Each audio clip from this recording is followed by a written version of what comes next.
వర్ధిల్లాలండి. దేవుని బిడ్డలకున్న ఒక బలమైన ఆయుధం అంటూ ఏమైనా ఉందంటే అది ప్రార్థన.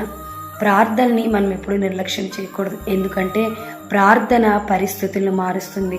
కొన్నిసార్లు మన పరిస్థితులు చాలా కఠినమైపోయినప్పుడు, చాలా ఇబ్బందికరమైన పరిస్థితుల్లో ఉన్నప్పుడు మనము ప్రార్థన ఆలకించే దేవుని దగ్గరికి మనం వెళ్ళాలి. కొన్నిసార్లు మనుషుల దగ్గరికి వెళ్తే మన సమస్యని వారు ఇంకొంచెం ఎక్కువ చేస్తారేమో, కానీ దేవుని దగ్గరికి వెళ్తే దేవుడు మాత్రం ఆ సమస్యకు సంపూర్ణమైన పరిష్కారాన్ని అందిస్తాడు.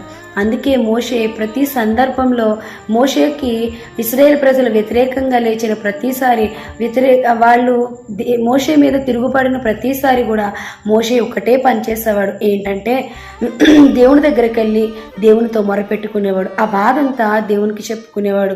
దేవుడు మోషేని సమాధానపరిచేవాడు. నిజమే, కొన్నిసార్లు మన మనసులో నెమ్మది కలగాలంటే ప్రార్థన చేసినప్పుడు, మనస్ఫూర్తిగా ప్రభుతో మనం మాట్లాడినప్పుడు మనకి సమాధానం అనేది దేవుడు అనుగ్రహిస్తాడు.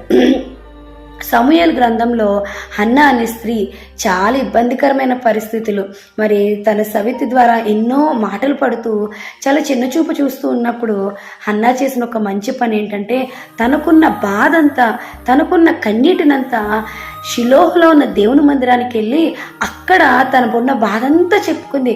ఈవెందో సేవకునికి కూడా తన బాధ అర్థం కాలేదు, కానీ దేవుడికి అర్థమైంది.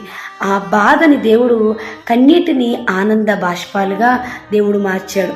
నిజమే, మన జీవితంలో ఏదైనా పరిస్థితి ఉన్నప్పుడు దేవుని దగ్గరికి వెళ్దాం. ఎందుకంటే దేవుడు ప్రార్థన ఆలకించే దేవుడని మనం ఎప్పుడూ మర్చిపోకూడదు.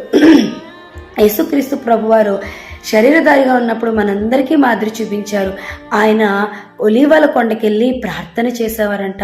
మనం కూడా ప్రార్థన చేసేవారిగా ఉండాలి.